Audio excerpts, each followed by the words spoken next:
This is Ruforia. We are going to continue with our training segment, and I am going to talk about the pay plan.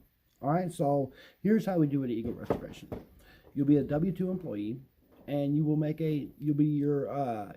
pay will be based on commission, right? Based on production. So it's a commission-only job. That being said, you get draws when you turn in contracts. That way you can get paid until you start getting checks at the end. That's also incentivizes you to turn in a lot of contracts while you're waiting for your first job to come in. Anyway, we give you $150 for every contract that has a claim number and an adjuster meeting set.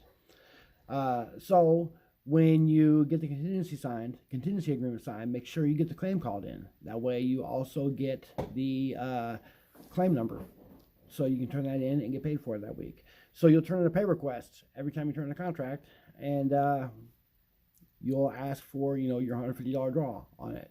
Now this is something that we give on every contract because it's just part of the process. That way we don't have to worry about whether we gave you the money or not. We're going to give it to you every time you turn one in. So that way when the job comes to the end, there'll be $150 less because we gave that to you up front. But anyway, so yeah, if you turn in 5 contracts a week, that's $750 a week you can make. And that's just one a day, 5 days a week. That's not that difficult once you figure it out. Once you figure out how to get those deals signed, it's really easy to get one a day. Every day you go out, you should be able to get one. So 5 a week will give you a lot of income, right?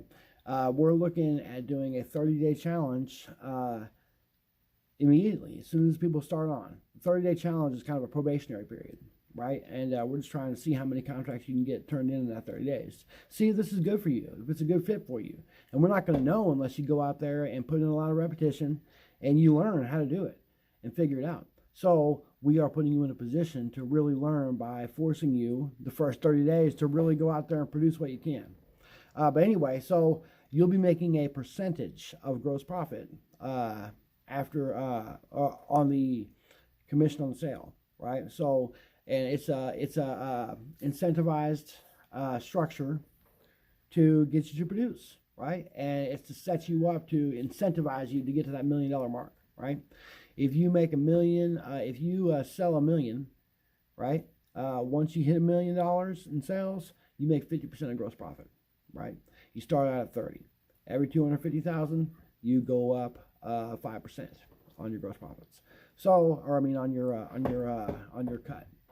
So 30 from 0 to 249,999, you'll get 30% of gross profits, right? Then from 250 to 499,999, you'll get 35.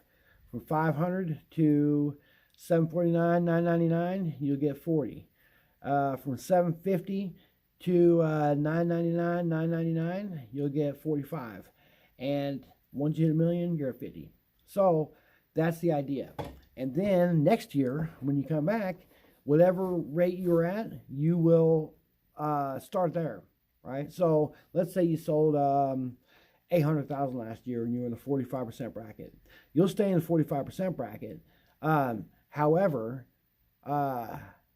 you won't be able to move up to the $1 million until you reach that $1 million, right? So if you don't reach all year, then you'll stay in the 45. But you've also got to keep that rate of revenues coming in, right? And so we're gonna go based on a 10-month scale. Now, you know what? We'll do it by 12. Let's figure that out real quick. So if we divide $1 million by 12, we get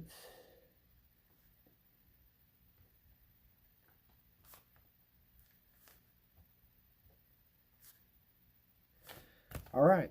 So if you turn in $83,333 a month as a $1 million producer, then you can from the previous year, you have to turn in $83,333 every month to maintain that, right? Because that means that you'll hit $1 million by the end of the year. And really, we should do it based on a 10-month because that's more closer to it. And it's easier math anyway. So I'm changing that right now. We're going to do it based on 10 months. So you need $100,000 a month to stay at the $1 million mark. You need $75,000 a month to stay at the 45% mark. and so on and so forth. 50,000 stay at the 40%. 25,000 stay at 35%, and anything less than that, you're at 30 anyway. So anyway, that's just to keep you on your toes, so that you have to continue earning that, right? But that should be a good thing, because that'll incentivize you, because I don't want you to rest on your laurels and then end up having a lower income. So anyway, that's how that works.